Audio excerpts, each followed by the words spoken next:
Baik, ini keren sekali ataupun seru sekali pembicaraan kita di sore kali ini. Tadi kan di awal-awal sempat Kak Putri menceritakan, sekarang ibu-ibu sekarang udah lebih yang jalan jarinya daripada mulutnya gitu ya. Ini seperti anak-anak muda, saya pernah muda juga sama Kak Putri, sama seperti adik-adik ini, dimana usianya ini kan masih yang suka mencoba-coba ya, coba dari segala macam, apakah itu hobi, oke lah kalau hobinya positif ya. Tapi kalau narkoba ini adalah hobi, bisa dikatakan juga ini sangat buruk sekali untuk kesehatan dan juga masa depan kalian. Jadi kalau kalian sudah terkena dengan narkoba sedikit saja, kalian akan terkurung selamanya di situ. Dimanapun kalian tidak akan diterima, dalam artian bekerjaan ya Kak Putri ya. Tapi lebih serem mana nih, dengar ibu mamanya merepet atau diperepetin sama pacarnya gitu. Kena lagi deh. Kena lagi deh. Oke, pertanyaan terakhirnya dari siapa tadi? Ini yang belum ya, namanya siapa sayang? Nama saya Safinal, kuliah di Universitas Syampala, jurusan Ekonomi Islam. Ekonomi Islam, ya. Oke. Baik, berbicara mengenai narkoba, jadi pertanyaan saya agak beda nih dari Fitra yang tadi ya. Saya sering dengar gitu dari luar, mungkin hari ini alhamdulillah bisa ketemu langsung dengan Kak Putri yang dari BNN ya. Pertanyaan saya, jadi sering saya dengar dari luar itu bandar narkoba besar udah ditangkap, di penjara. Waktu di penjara nih masih bisa melakukan pengoperasian gitu. Itu gimana sih Kak ceritanya, kok bisa di dalam penjara masih bisa melakukan mengaturnya, ya, mengedar gitu. Itu sih Kak. Kayaknya the power of money kayaknya betul. Gimana nih? Kalau kita berbicara kenapa ya para bandar kok enak sekali keluar masuk penjara. Padahal kalau kita bilang hukuman mereka kan berat karena satu bandar saja bisa mematikan sampai dengan 100 orang sehari. Kenapa ya mereka kok enak sekali keluar masuk penjara? Seperti yang Mbak katakan, ini juga berhubungan dengan kekuatan uang. Jadi kalau kami dari BNN sendiri mengalokasikan bahwasanya pengamanan pihak keamanan di penjara itu sendiri masih sangat kurang ketat. Terutama sipir sudah beberapa kali kita temukan berkompotan dengan para bandar yang bisa seenak hati mereka, dengan diiming-imingi uang mereka bisa keluar, bahkan mereka bisa membawa handphone ke dalam penjara dan mereka tetap bisa melakukan transaksi jual beli di dalam penjara. Iya benar.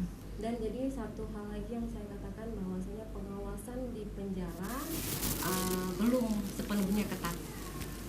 Itu dia. Saya tidak menyalahkan pemerintah yang belum tegas, tetapi oknum-oknum di dalamnya lah yang bermain.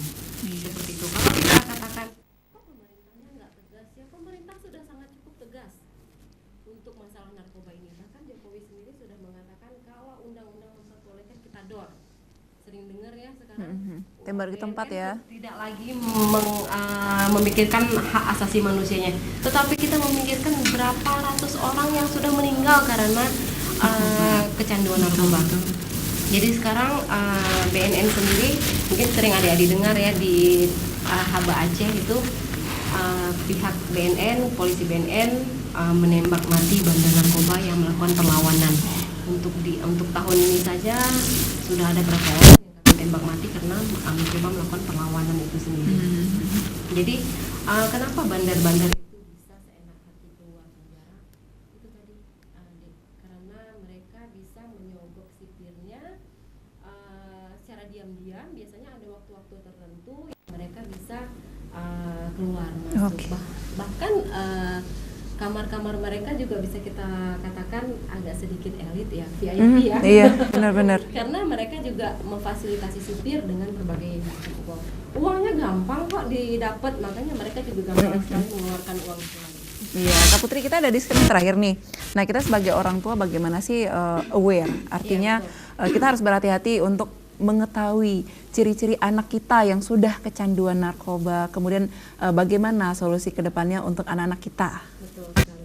Yang buat ibu-ibu semuanya di luar sana, yang paling utama sekali yang bisa kita lihat adalah anak itu pada usia sekolah maupun kuliah sudah mulai sering bolos dan berbohong. Itu sudah mulai kentara sekali. Kok biasanya dia nggak pernah bohong, sekarang kok mulai sering bohong. Yang kedua, kebutuhan uangnya semakin meningkat. Yang mana tadi kalau anak kuliah 50 ribuan, anak sekolah 20 ribuan, itu cukup. sekarang udah Nggak nggak cukup. cukup lagi Mbak.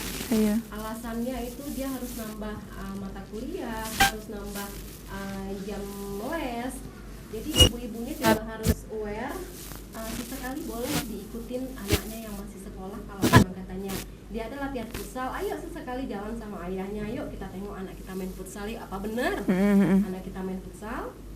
Sesekali boleh diikutin anaknya, dianterin les minimal pada saat hujan. Iya. Apa bener anaknya ada les gitu. Jadi jangan sampai ibu-ibu dikibulin sama anaknya atau dibohongin sama anaknya hanya karena anak-anak sudah mulai terjerat dalam narkoba. Terus lagi anak-anak sudah mulai sering menyendiri di dalam kamar.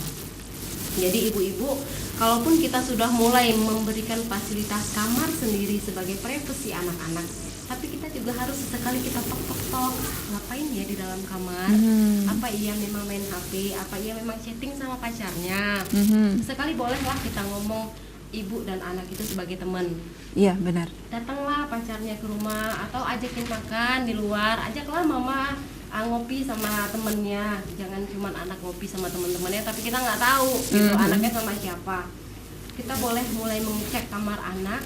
Bisa jadi di kamar anak itu kita jumpai obat-obatan ataupun bong, tahu ya Mbak? Tahu, Bong? tahu tempat penghisap itu ya. Tempat penghisap narkoba itu biasanya digunakan dari aqua Iya, benar. botol yang dilubangi dengan 2 pipet. Jadi ibu-ibu harap aware sedikit jika memang ada ditemukan di dalam kamar anak yang ada aqua dengan 2 pipet. Jadi jangan langsung berasumsi, wah anakku bawa cewek ya ke dalam kamar.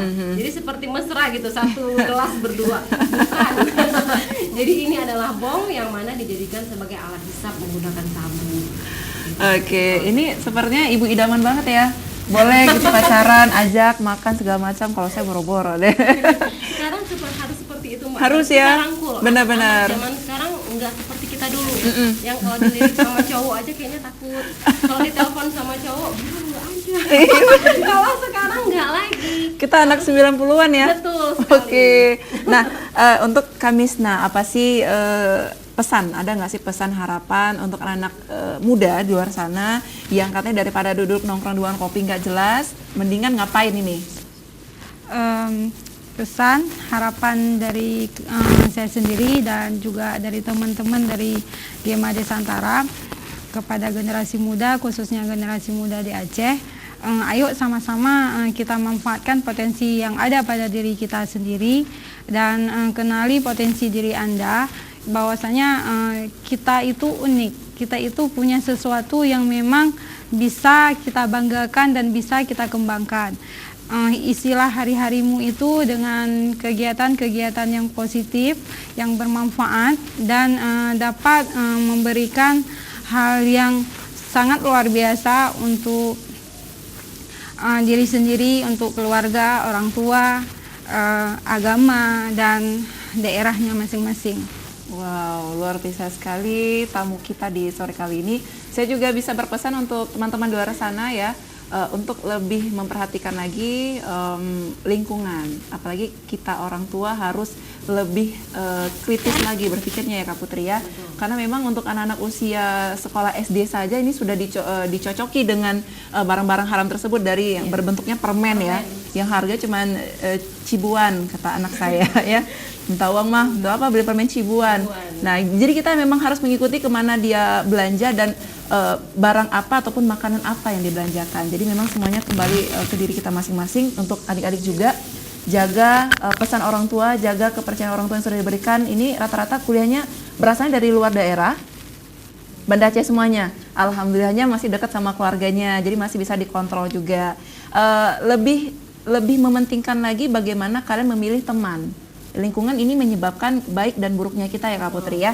Dan terima kasih banyak untuk semua pemirsa. Saya senang sekali sore ini mudah-mudahan kita bisa berjumpa kembali bersama Kak Putri. Saya mengharapkan lagi ya Kak ya. Siap. Jadi kita undang audiens seperti ini, makin banyak informasi yang kita dapatkan di sore kali ini ya. Dan terima kasih banyak Kak Putri, terima kasih banyak untuk Kamisna dan untuk adik-adik semuanya. Sukses terus di bidangnya masing-masing kuliah, sukses membahagiakan orang tua ya. Pemirsa, terima kasih banyak. Saya Agustiada. Pamit. Assalamualaikum warahmatullahi wabarakatuh.